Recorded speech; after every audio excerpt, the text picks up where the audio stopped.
بسم اللہ الرحمن الرحیم۔ السلام علیکم ورحمۃ اللہ وبرکاتہ۔ طب نبوی کے ایک نئے پروگرام کے ساتھ آج ہمارا ٹاپک ہے سرکہ، ونیگر۔ عربی میں اس کو خل بولتے ہیں اور انگلش میں سے ونیگر کہا جاتا ہے۔ رسول اللہ صلی اللہ علیہ وآلہ وسلم جو سرکہ استعمال کرتے تھے وہ انگوری سرکہ تھا، یعنی گریپ ونیگر۔ حضرت جابر بن عبداللہ رضی اللہ تعالی عنہ سے روایت ہے کہ آپ صلی اللہ علیہ وآلہ وسلم ایک دفعہ گھر تشریف لائے اور آپ نے پوچھا کہ سالن تیار ہے؟ تو آپ کی زوجہ مبارکہ نے جواب دیا کہ آج سالن نہیں ہے بلکہ گھر میں سرکہ ہے۔ جب آپ نے پوچھا کہ کوئی اور چیز ہے تو انہوں نے جواب فرمایا کہ سرکہ ہے، سرکے کے سوا کچھ نہیں۔ تو آپ نے فرمایا ہاں سرکہ لے آؤ، سرکہ بہت اچھا سالن ہے، سرکہ بہت اچھا سالن ہے۔ آپ نے یہ بات 3 مرتبہ فرمائی اور آپ نے سرکے کے ساتھ روٹی کھائی۔ نبی صلی اللہ علیہ وآلہ وسلم کبھی کھجور کے ساتھ، کبھی سرکے کے ساتھ اور کبھی کسی اور پھل کے ساتھ، مکھن کے ساتھ، دودھ کے ساتھ روٹی کھایا کرتے تھے۔ کیا آپ نے کبھی سرکے کے ساتھ روٹی کھائی؟ کیا ہم لوگ کھجور کے ساتھ روٹی کھاتے ہیں؟ یہ تو رسول اللہ صلی اللہ علیہ وآلہ وسلم کی سنت ہے۔ ہم ہمیشہ پکا ہوا کھانا پسند کرتے ہیں، کبھی کبھار بغیر پکی چیز بھی کھایا کریں، اس سے ہماری صحت دوبالا ہوتی ہے۔ اور سرکہ جو ہے وہ اپنے اندر بہت بڑی شفائیہ اثرات رکھتا ہے۔ سرکہ دراصل گرمی اور ٹھنڈک کا مرکب ہے، یعنی اس کے اندر حرارت بھی پائی جاتی ہے اور ٹھنڈک بھی پائی جاتی ہے۔ گویا یہ ایک معتدل چیز ہے، نہ بہت گرم مزاج ہے اس کا اور نہ ہی بہت ٹھنڈا، لیکن قدرے ٹھنڈک اس میں زیادہ ہے گرمی کی نسبت۔ تیسرے درجے میں یہ خشک تاثیر رکھتا ہے اور اس کے اندر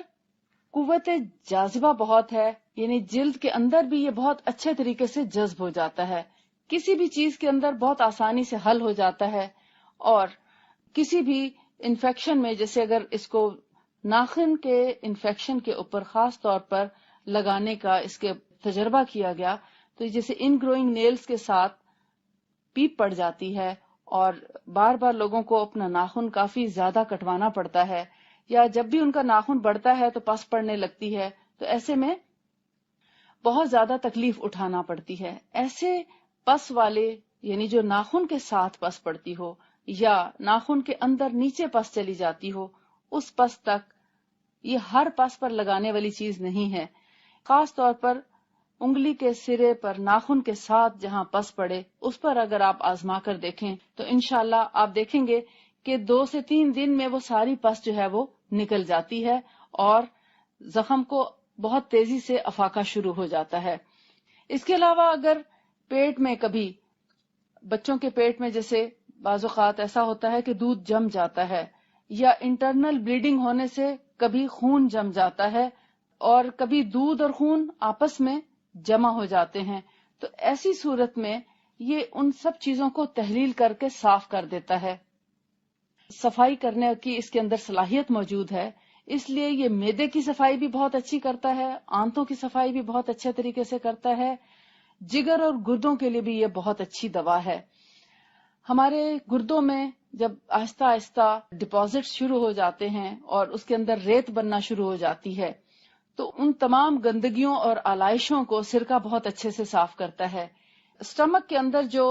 فالتو رطوبتیں ہوتی ہیں یا ایکسٹرا انزائمز بننے لگتے ہیں تو یہ معدے کی فالتو رطوبات کو بھی سرکہ جو ہے وہ کنٹرول کر لیتا ہے۔ ہماری کھانے پینے کی بے احتیاطیوں کی وجہ سے ہمارے جسم کو جو نقصان پہنچتا ہے اور فالتو چربی ہمارے پیٹ میں جمع ہو جاتی ہے، مثال کے طور پر رمضان میں عام طور پر ہمارے ہاں سموسے، پکوڑے، نان اور تلی ہوئی چیزیں بہت کثرت سے کھائی جاتی ہیں، اور ان تلی ہوئی چیزوں کے کھانے کے بعد جب ہم ٹھنڈا پانی پیتے ہیں تو یہ چیزیں ایک تو بھوک ہماری ختم ہو جاتی ہے، دوسرا ان کے اندر وہ قوت اور وہ توانائی نہیں جو ایک روزے دار کو درکار ہوتی ہے ایک اچھی غذا کے بعد. لہذا ہمارا پیٹ تو بھر جاتا ہے مگر ہمیں طاقت نہیں ملتی اس غذا سے. تو روزے کے ساتھ ایسی چیزوں کو ترک کر دینا چاہیے، اور روزہ ہمیشہ سنت رسول کے مطابق صلی اللہ علیہ وآلہ وسلم کی سنت کے مطابق کھجور کے ساتھ کھولیں اور پانی اس کے ساتھ استعمال کر لیں یا دودھ کا استعمال کریں، اور نماز پڑھنے کے بعد پھر پراپر کھانا کھانا چاہیے تاکہ ہمارے جسم کو طاقت ملے. اس کے علاوہ پھلوں کا استعمال ہو سکتا ہے، یعنی کوئی بھی موسمی پھل جو اس موسم میں، جس موسم میں بھی رمضان ہو. اب جیسے آج کل رمضان ہے تو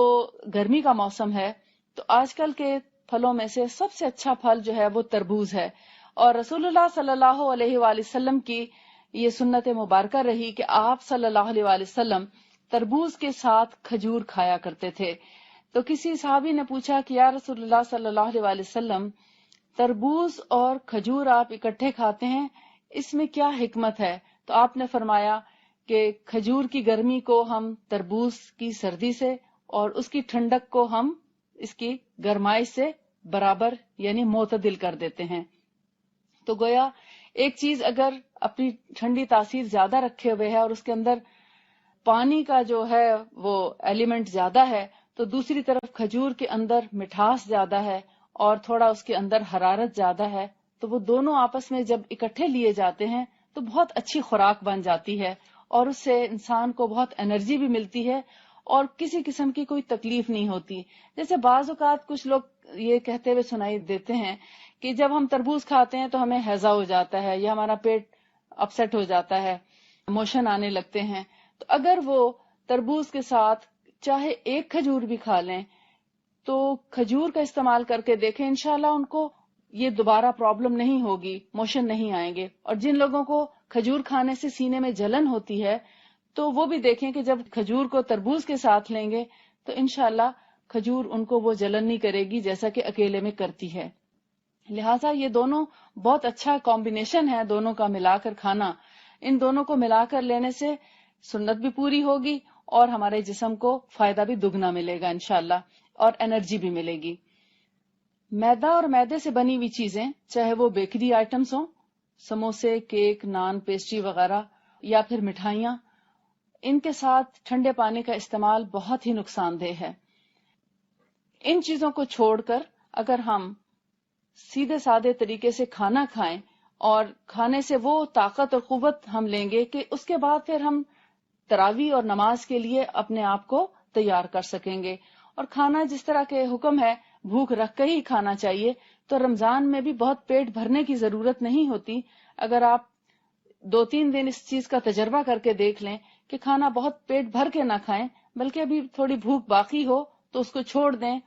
تو آپ اس بات کو تجربہ کریں گے کہ ایک تو آپ سے تراویح اور عشاء کی نماز بہت آسانی سے پڑھی جاتی ہے، اور دوسرا